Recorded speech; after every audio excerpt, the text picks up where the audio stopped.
सत श्री अकाल, नमस्ते, आदाब दोस्तों। कैसे आप लोग? उम्मीद करता हूँ आप सब लोग अपने घरों पर बिल्कुल ठीक ठाक होंगे।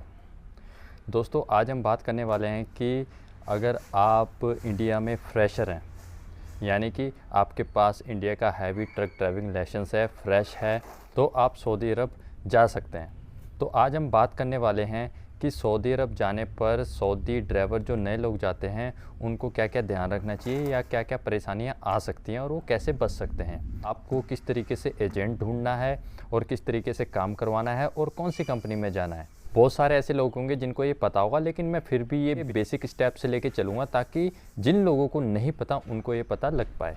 दोस्तों, सबसे पहले होता है कि हमारे पास हैवी ट्रक ड्राइविंग लाइसेंस होना चाहिए, चाहे वो नया हो, और हमें ट्रक ट्रेलर रिवर्स करना आना चाहिए। दोस्तों, अगर हम कहीं पर भी जाएंगे इंटरव्यू देने के लिए सऊदी अरब हैवी ट्रक ड्राइविंग के लिए, तो सबसे पहले हमारा इंटरव्यू होगा जिसमें हमको ट्रेलर रिवर्स करना होगा। आपको पता है कि ट्रेलर की जो रिवर्स की कटिंग होती है वो उल्टी होती है, इसलिए हर कोई नहीं कर पाता है। ठीक है दोस्तों, तो ये दोनों चीज़ें हमको आनी चाहिए, तभी हम इंटरव्यू क्लियर कर पाएंगे। बहुत बार कई कंडीशन में ऐसा होता है कि आपका CV सिलेक्शन हो जाता है, आप चले जाते हैं, पर जब आपको बिल्कुल भी चलाना नहीं आता तो आप वहाँ पर क्या जाकर करोगे, क्योंकि कंपनी को और सऊदी गवर्नमेंट को जो वीज़ा लगता है उसमें हैवी ट्रक ड्राइवर लिखा होता है, यानी कि उनको ये बताया जाता है कि लड़का ड्राइवर है और वहाँ जाके ड्राइवर का काम करेगा। आपको वीज़ा तो मिल जाता है, लेकिन अगर आपको वहाँ पर गाड़ी बिल्कुल भी चलानी नहीं आएगी तो फिर कैसे होगा। हो सकता है आप कंपनी वापस भेज दें। उसके बाद बात यह आती है कि सऊदी अरब किस तरीके से जाना है। दोस्तों, या तो हम एजेंट के माध्यम से जा सकते हैं या फिर हमको कोई वहाँ से वीज़ा भेजे।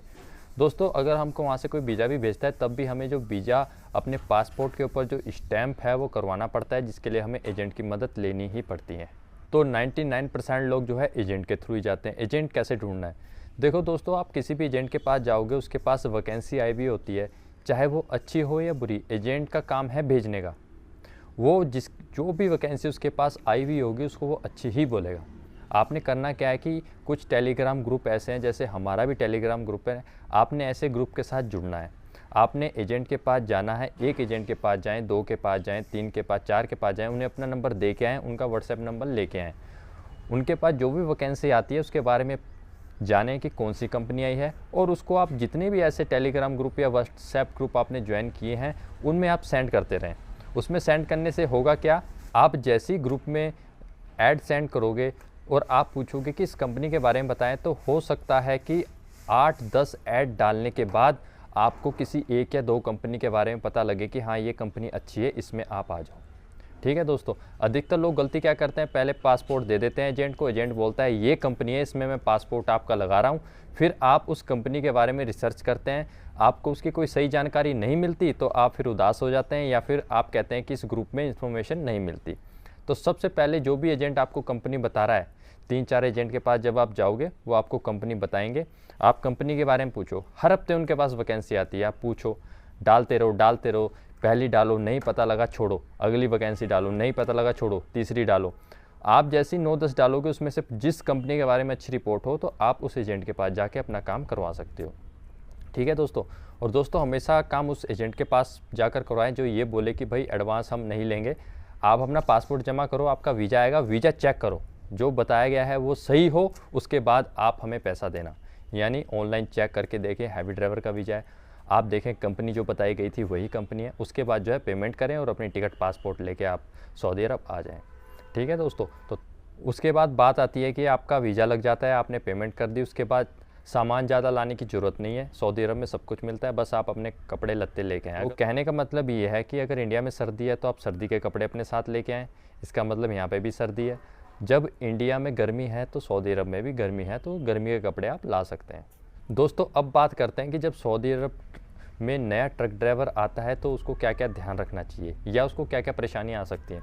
दोस्तों, जैसे ही आप सऊदी अरब में आते हो, जैसे ही आपकी फ़्लाइट उतरती है, उस दिन से आपकी सैलरी स्टार्ट हो जाती है कंपनी में, अगर आप कंपनी में आते हो। ठीक है, उसके बाद कंपनी आपको 200 रियाल लगभग खर्चा के दे देती है 1 महीने का, जो आपका खाने का खर्चा होता है। ठीक है दोस्तों, लगभग 1 महीना जो है आपका इकामा बनने में लग जाता है। इकामा बनने के बाद ही जो है आपका लाइसेंस का प्रोसेस स्टार्ट होगा। कई कंपनियां तो बिना लाइसेंस के ही गाड़ी दे देती हैं कि भई आप चलाना शुरू करो, जैसे कंस्ट्रक्शन कंपनी है, कंपनी के अंदर अंदर गाड़ी चलानी है। लेकिन जो ट्रांसपोर्ट कंपनी होती है जिन्होंने लंबा चलना होता है वो पहले लाइसेंस बनवाती हैं, उसके बाद आपको ट्रक देती हैं। कई कंपनियों में क्या होता है कि ओवर टाइम होता है, कईयों में ट्रिप होता है। मैं सबको यही कहता हूँ कि भाई आप प्रेफरेंस ट्रांसपोर्ट कंपनी को दें, ट्रांसपोर्ट कंपनी में आएँ, क्योंकि कल को अगर आपको आगे कहीं निकलना है, कनाडा या कहीं पर भी अगर आपका कोई अपॉर्चुनिटी बनती है तो आपको एक्सपीरियंस लेटर लेने में और अपना एक्सपीरियंस दिखाने में प्रॉब्लम नहीं होगी ट्रांसपोर्टेशन में। अगर वो ट्रांसपोर्ट कंपनी में आता है तो उसको लोकेशन का कैसे पता चलेगा, ये सबसे ज़्यादा सवाल पूछे जाते हैं लोगों द्वारा। दोस्तों मैं आपको बता दूं, जब भी कोई नया ड्राइवर आता है तो कंपनी या तो उसको व्हाट्सएप लोकेशन देती है या फिर किसी पुराने ड्राइवर के साथ भेजती है। जब आप एक बार उस कंपनी में जाते हैं फिर उसके बाद अगर दोबारा आपको भेजा जाएगा तो आप आराम से जा सकते हैं, क्योंकि सऊदी अरब में जो रोड की अगर मैं बात करूँ, बहुत ही अच्छे कंडीशन के चौड़े चौड़े खुले खुले रोड हैं, इंडिया की तरह जो है पतले रोड नहीं है। दूसरा, नए ड्राइवर को दिक्कत आती है नो एंट्री कहाँ पे ये नहीं मालूम होता, किस टाइम कहाँ पर किस रोड पर नो एंट्री लगती है इसका नहीं पता होता है। दोस्तों इसका भी आपको पता पुराने ड्राइवर से लगेगा। मान लीजिए आप नए आए हैं, आप एक कंपनी में गाड़ी खाली करने गए हैं, आपको पता लग गया, दूसरे दिन भी आपको वहीं भेजा जा रहा है, लेकिन आज आप अकेले जा रहे हो, आपके साथ कोई पुराना ड्राइवर नहीं है, तो आपने पुराने ड्राइवर से पूछ के जाना है या कंपनी से जहाँ से आपको पेपर मिलेगा पूछ के जाना है, भाई उस रोड पे कितने बजे से कितने बजे तक नो एंट्री होती है या क्या है, वो सब चीज़ आपने पूछनी है और उसके हिसाब से ही जाना है। और दोस्तों गूगल मैप के माध्यम से अगर आप कहीं नई जगह जाते हैं तो इतना मुश्किल नहीं है, जैसे इंडिया में हम गूगल मैप के थ्रू जाते हैं वैसे ही वहाँ पर भी हम जाते हैं और बहुत ही आसानी से कंपनी में पहुँच जाते हैं। कोई उसके बाद प्रॉब्लम आती है कि अगर नए ड्राइवर से अगर गाड़ी लग जाए तो क्या होगा। दोस्तों देखो, कई बार क्या होता है कि ड्राइवर से गाड़ी लग जाती है तो उसमें क्या होता है कि आपको वहीं खड़े रहना है, उसी कंडीशन में खड़े रहना है। आपने फ़ोन करना है नज्म को।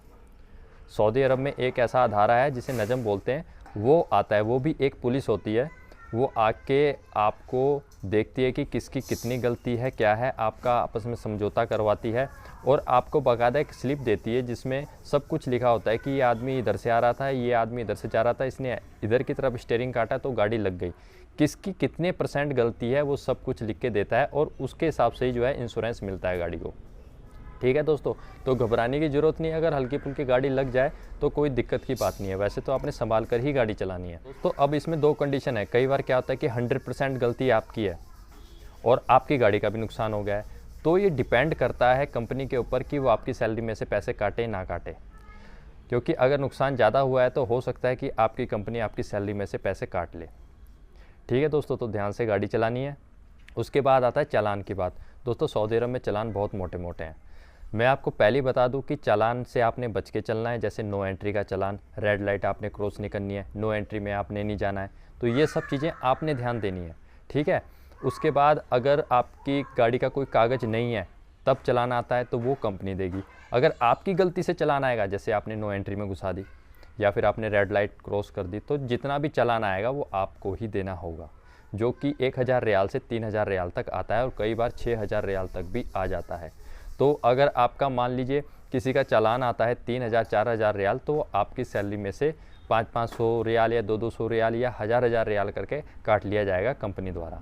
तो इसलिए भाई चालान वैसे होते नहीं हैं अगर आप ढंग से गाड़ी चलाएं, सिर्फ अपनी जल्दबाजी और अपनी बेपरवाही के चक्कर में चालान होते हैं, तो आपने गाड़ी बहुत ध्यान से चलानी है। तीसरा, कई कंपनी क्या करती हैं, ड्राइवर से अगर गाड़ी चलते हुए कहीं पे टायर चढ़ गया या कुछ हो गया और टायर फट गया तो उस टायर के पैसे भी सैलरी में से काटती हैं।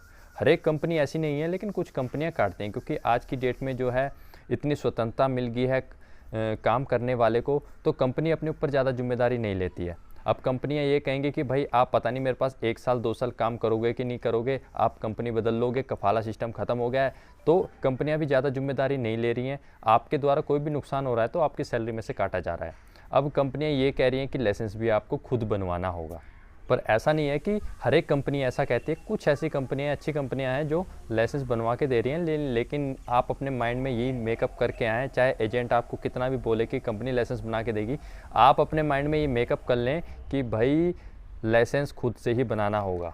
चालान आपकी गलती से है, आपको भरना होगा, गाड़ी का नुकसान आपकी वजह से हुआ, आपकी गलती उसमें निकलती है तब भी आपको भरना होगा। बाकी एक कंपनी के ऊपर वेरी करता है। उसके बाद ड्राइवर्स में बहुत सारे लोग पूछते हैं जी हम तो शाकाहारी हैं, हम किस तरीके से वहाँ पर खाना खाएंगे। तो दोस्तों यहाँ पे हर प्रकार का खाना मिलता है, आपको एक ही दुकान से सारी चीज़ उपलब्ध हो जाती है। अगर आप ढाबे वगैरह पे भी जाओगे, पाकिस्तानी लोगों के बहुत सारे ढाबे हैं, केरला वालों के बहुत सारे ढाबे हैं, वहाँ पर जाके आप खाना खा सकते हो, वेज नॉन वेज दोनों। उसके बाद दोस्तों सैलरी की बात करते हैं। सैलरी अब नए कानून के हिसाब से खाते में सैलरी आएगी। ठीक है दोस्तों, अगर आप चाहें तो अपने खाते से ही अपने घर के इंडिया के खाते में पैसे भेज सकते हैं, या फिर आप एक्सचेंज के माध्यम से भी पैसे भेज सकते हैं, उसमें थोड़ा सा रेट ज़्यादा मिलता है। तो इंडिया में पैसे भेजने के लिए लगभग कुछ फ़ीस होती है, किसी की 12 रियाल, किसी की 18 रियाल, किसी की 20 रियाल, ये फ़ीस होती है। ठीक है दोस्तों ये मोटी मोटी जानकारी मैंने दी है। ठीक है, अगर आपका कोई सवाल है हमें कमेंट में करें, या फिर अधिक जानकारी के लिए हमारा टेलीग्राम ग्रुप ज्वाइन कर लीजिए। अगर चैनल पर नए हो तो चैनल को सब्सक्राइब करें ऐसी इन्फॉर्मेटिव वीडियो को देखने के लिए, और बेल आइकन दबा लें ताकि जैसी अगली वीडियो डालूँ तो आप तक नोटिफिकेशन पहुंच पाए। तो गाइज़ मिलते हैं अगली इन्फॉर्मेटिव वीडियो के साथ। Till then bye bye.